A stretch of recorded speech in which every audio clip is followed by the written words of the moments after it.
Well, Mrs. Klein says her husband was indeed home watching television with her at 7 p.m., for what that's worth.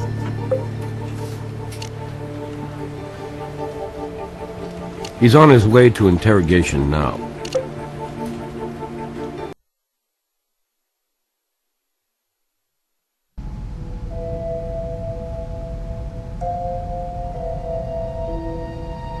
Certainly I have access. I pick up artwork there, and even help unload it when it comes in. Mr. Klein isn't exactly a kid, and can use a hand occasionally. When were you there last? Not exactly sure. Several days ago, perhaps. We found your fingerprints on the murder weapon at the crime scene. That's enough right there, Mr. Ackerman, to reserve your cell on death row. What? This is preposterous! Not really. A sleazy PI threatens to expose your drug trafficking and money laundering operation unless you give him a nice taste. It seems for a time a doable business expense, until finally Melvoy gets too greedy and you do him. 2 shots in the back of the head. You're an old hand at creating up artwork. The statue is just leaking a little. I swear to you, I did not do this awful thing.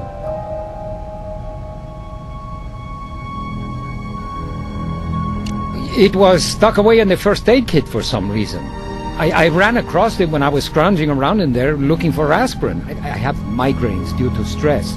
So I had that horrible thing in my hand and looked at it like the apparition it seemed to be, then like a child touching a hot potato, I dropped it back in that kit. I'm not in a position to say, but I am not who you're looking for. You're making a tragic mistake if you think I'm your man. Nothing much. Something to do with the casino that Michael Dubois is due to start managing soon. I can't think of anything pertinent that I haven't already shared.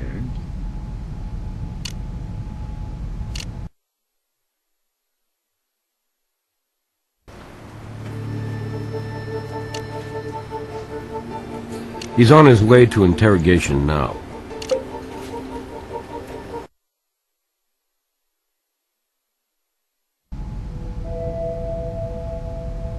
I don't have anything else for you.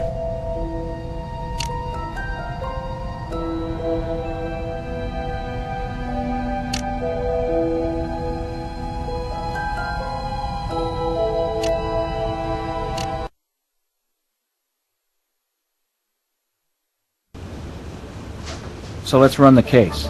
The evidence tells us that Nathan Ackerman's finger was on the trigger, and his crates and drugs were at the scene. There's Gus Klein, shady landlord laundering money through Ackerman's gallery and rigging video poker machines for bogus payoffs. And we have ex-bookie Dubois, who's ready to take over the family casino, and his buddy-buddy with the man with the magic slots. He broke into Melvoy's apartment and lied about his alibi for his time of death. And that leads us back to Gary Melvoy, who stumbles onto a situation ripe for blackmail, with Dubois, Ackerman, and Klein as blackmail targets. But can we place any of these fine citizens at the warehouse where Melvoy was killed and crated?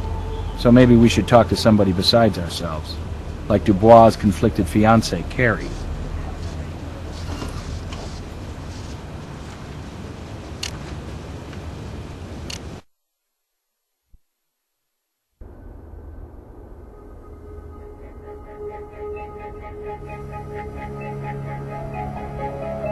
It just doesn't seem to end, does it?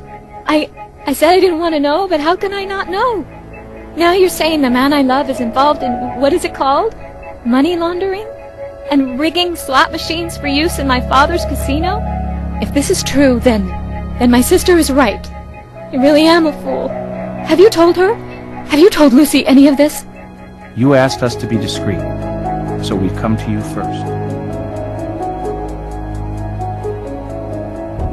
I don't know if this will help, but I was emptying the trash and came across this broken watch. It was Michael's. I'd given it to him as an engagement gift. Why would he throw something so precious away?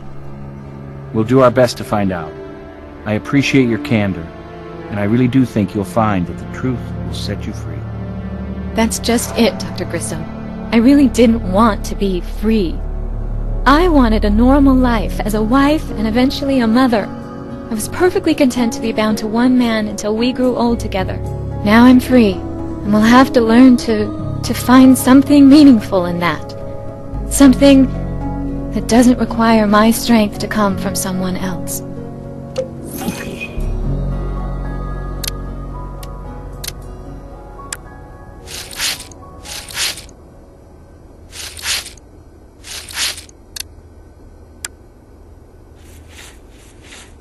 That's blood, all right, but whose? I asked you not to tell me. How many times can you people ruin the same day?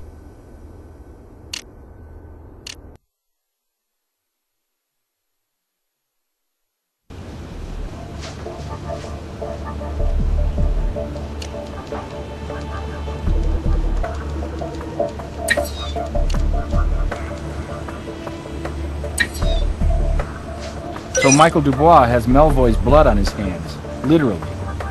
What else is he not telling us?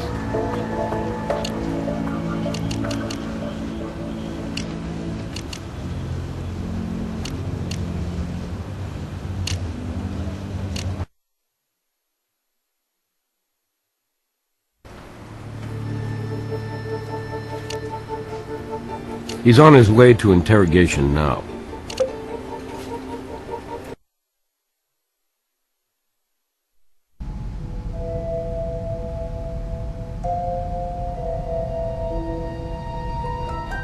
Damn that Lucy to hell! What, she's going through her sister's trash now? It's a frame, you know it is. You know how vindictive that...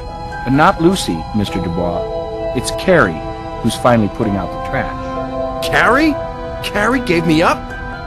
No, I don't believe it. You had a blackmailer on your back. Money would temporarily shut him up. Murder, however, would make that permanent. I don't have anything else for you. Grabbed that gun from the first aid kit, forced Gary Melvoy at gunpoint to drive into the warehouse where you executed him, double tap in the back of the head. Then you crated him up, cleaned up his car, and drove it into the alley. Listen, I was in that warehouse, but I'm not the murderer. I'm your prime witness. I saw Gus Klein kill the bastard, and I have the evidence to prove it. I'm always open to listening to what new evidence has to say. Well, then listen to this tape. It's the last thing before he was caught. Listen for yourself. I don't have anything else for you.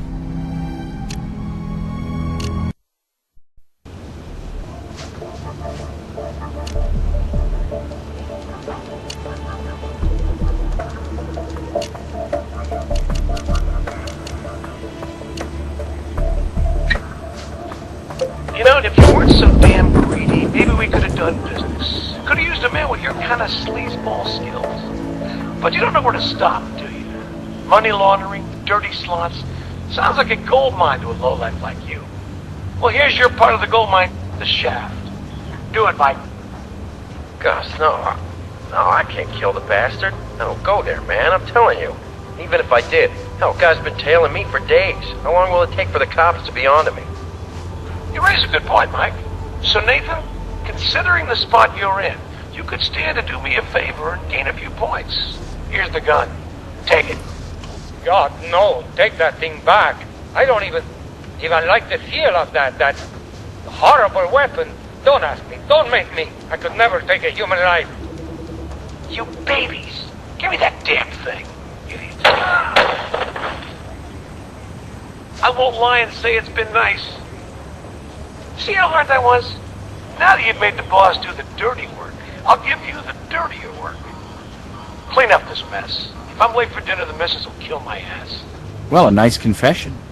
But we still need to do a routine voice match just to be sure. The voice on both tapes matches Klein's voice. And the chime on the tape matches the warehouse clock. 7 chimes means 7 o'clock. So much for being home with the missus.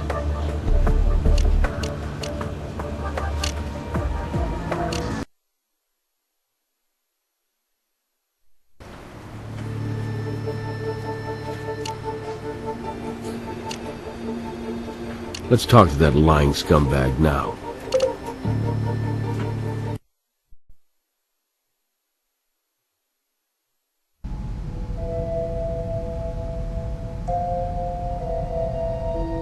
Oh, you do, huh?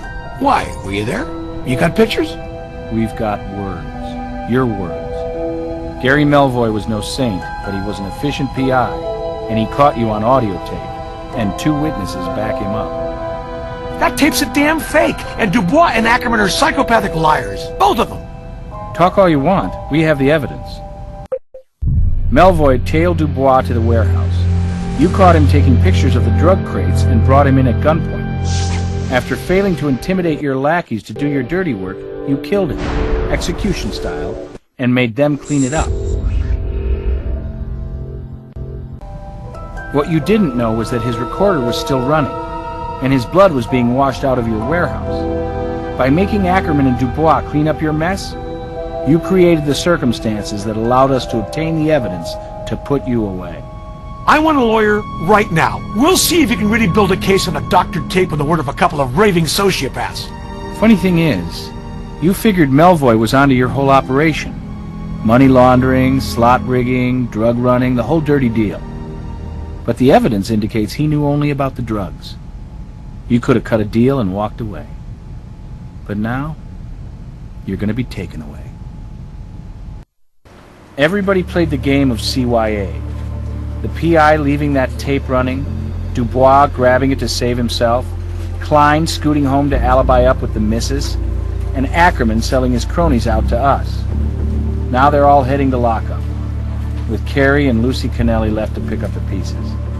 Carrie at least had the strength to see the truth about the man in her life. With luck, the truth will set her free. On the other hand, it's true that you helped uncover the proof needed to send Klein, Dubois, and Ackerman into well-deserved captivity. You did excellent work on all of your cases. I look forward to working with you more in the future. We can always use another good pair of hands, eyes, and most importantly, brains. You investigated every possible angle on this case. Doesn't happen often, but I'm very impressed.